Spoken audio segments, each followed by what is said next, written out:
memo tonight is about the mistreatment of our sportsmen and women. Traditionally, there are 4 ways national flags are carried aloft. 1. During war. 2. When sailing on ships. 3. On flights. That's why we call Kenya Airways our national carrier. And 4, and most powerful after war, is in sports. Frankly, the greatest opportunity to carry our flag high shall and always will be through sports.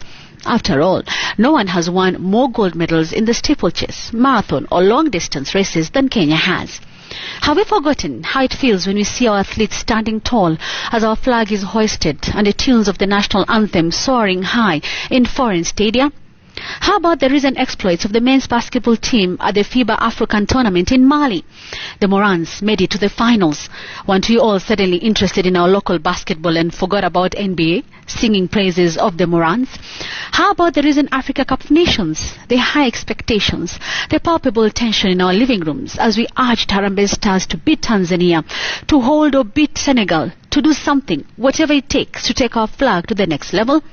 This we do because of national pride. And this is what our sportsmen and women bring us. When they represent the country, they represent our flag, our people, all 40 million plus of them.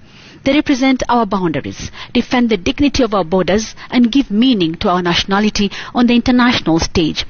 What these sportsmen and women do is innumerable, immeasurable in numbers, and inconvertible in cash. The benefits speak to our very being. They make our statehood and existence worthwhile in the community of nations. What do we owe them in return? We owe them way less than they give us.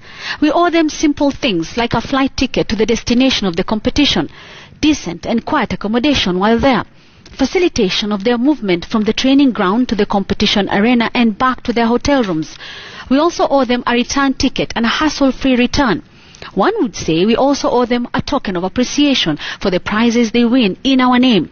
It is our flag they carry, not their national identity cards or Huduma numbers, if that is in operation, that is.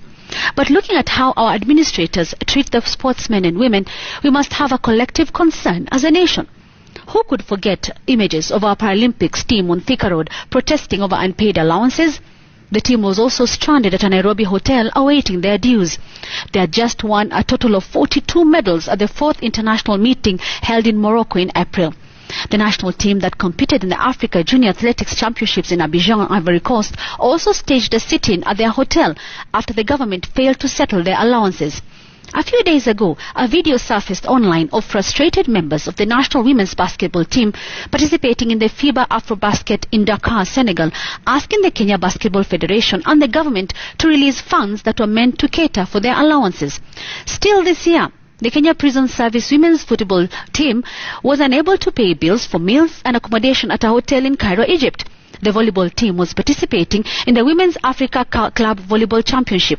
Their passports were seized by the hotel management, rendering them virtual prisoners. The above examples are just in the past 4 months or so. This is embarrassing to say the least. As a country that is known the world over for its sportsmen and women, such sins should not be tolerated. Sports administrators and the government must be held to account.